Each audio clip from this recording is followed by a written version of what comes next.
بسم اللہ الرحمن الرحیم۔ السلام علیکم بہنوں، بھائیوں اور دوستوں۔ ہم غیر مسلموں کے اکثر پوچھے جانے والے سوالات کے جوابات قرآن اور حدیث کی روشنی میں بیان کرتے ہیں۔ آج ہم ان کے پوچھے جانے والے 7ویں سوال کا جواب دے رہے ہیں۔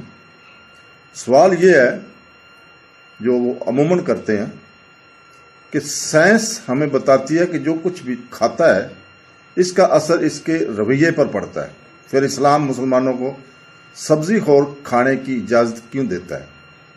کیونکہ جانوروں کا کھانا انسان کو مشتد اور وحشی بنا دیتا ہے۔ جواب اس کا یہ ہے کہ نمبر 1، صرف سبزی خور جانوروں کے کھانے کی اجازت ہے۔ میں مانتا ہوں کہ انسان جو کچھ کھاتا ہے اس کا اثر اس کے رویے پر پڑتا ہے۔ یہی ایک وجہ ہے کہ اسلام گوشت خور جانوروں جیسے شیر، تندوے وغیرہ کو کھانے سے منع کرتا ہے جو پرتشدد اور وحشی ہیں۔ ایسے جانوروں کے گوشت کا استعمال شاید ایک شخص کو مشتد اور وحشی بنا دے گا۔ اسلام صرف سبزی خور جانوروں جیسے گائے، بکری، بھیڑ وغیرہ کو کھانے کی اجازت دیتا ہے اور پرامن اور شائستہ ہوں۔ ہم مسلمان پر پرامن اور شائستہ جانور کھاتے ہیں کیونکہ ہم امن پسند اور عدم تشدد کے لوگ ہیں۔ نمبر 2، قرآن کہتا ہے کہ نبی برائی سے منع کرتا ہے۔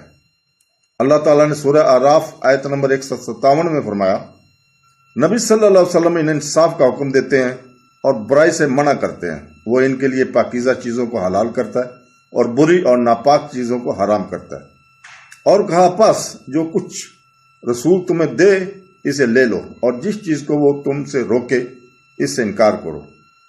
ایک مسلمان کے لیے نبی کریم صلی اللہ علیہ وسلم کا یہ فرمان اس کو قائل کرنے کے لیے کافی ہے کہ اللہ تعالیٰ نہیں چاہتا کہ انسان کسی قسم کا گوشت کھائیں جبکہ کچھ اور قسموں کی اجازت دیں۔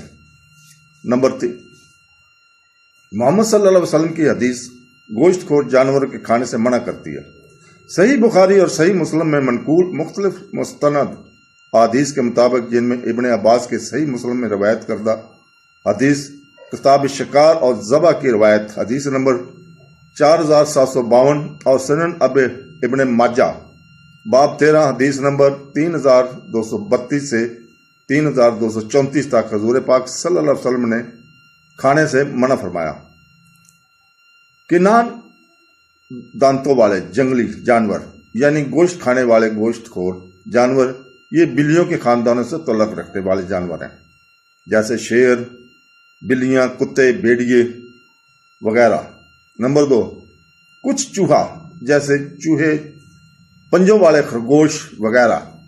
نمبر 3، کچھ رینگنے والے جانور جیسے سانپ، مگرمچھ وغیرہ۔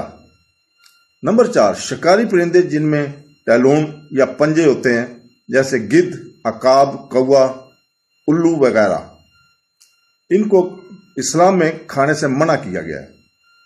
تو دوستو، اللہ تعالی ہمیں قرآن اور حدیث پڑھنے اور اس پر عمل کرنے کی توفیق عطا فرمائے۔